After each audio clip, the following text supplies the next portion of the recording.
Om Namah Shivaya. I'm Nirmala here in Delhi with a practice tip for the month. And our newsletter theme this month is Tapas, which means austerity. And actually, a lot of what we practice in yoga is technically tapas. We're learning to control the body in different ways, and we're learning to control the mind, especially in different ways. So I'd like to share that there's a kind of very ancient practice called Jala Stambham tapas. Tapas, so recognition of an austerity here, but Jala means water, and Stambhana means stopping. So that would mean stopping the effect that the water has on us, perhaps stopping the water from entering the body. And so what many yogis did was that they would spend time either floating on the water or even spend time underneath the water, not breathing for some time. So that's a little advanced practice.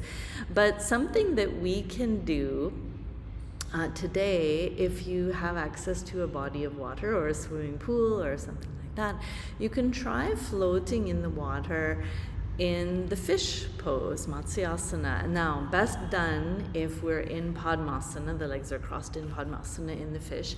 But in that position, we're holding the feet. So we pull the feet in really close. You can see Kausalya is demonstrating it here. Pulling the feet in very close, pulling the elbows down and opening the chest wide. And when the chest opens wide, we become a little more buoyant.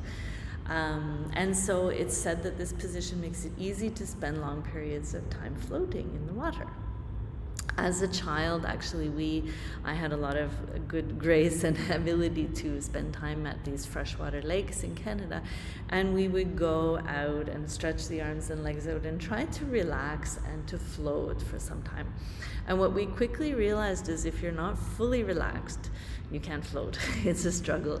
So the same thing, if we're in the fish, Matsyasana, we have to fully relax and gain a little bit of control over the senses, because what happens, what we realize, is that floating and keeping still, perhaps only just the nose or only just the lips are above the water. The eyes, the forehead, the ears, everything can be underwater, so we're not hearing, not seeing as usual. So we have to really relax the senses.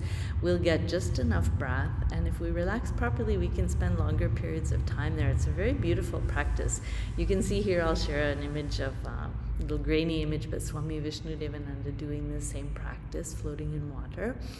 So we'll show you, so when we float in the water, it almost starts to feel when we breathe here in the fish, and the same experience we can have if we're on land, is that we feel as if we're breathing through the whole chest, in fact the sides of the body, as if we have gills like a fish.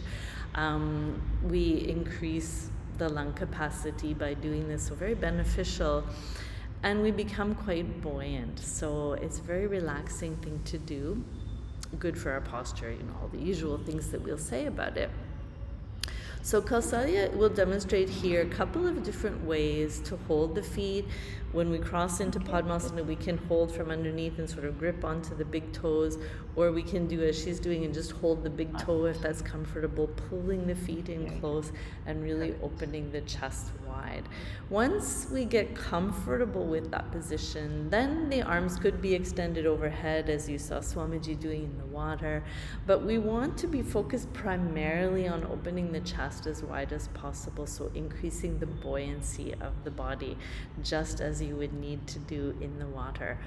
So it's a kind of tapas. If you get a chance, the weather's warming up here in Delhi and we're thinking about such things, but if you get a chance to spend time in some water and try this, it's very beautiful. If you're not in the water but on the land, really imagine yourself gaining that buoyancy, that control over the elements, and that control over the senses that we need for Matsyasana, the fish. So I wish you all the best in your practice. Om Namah Shivaya.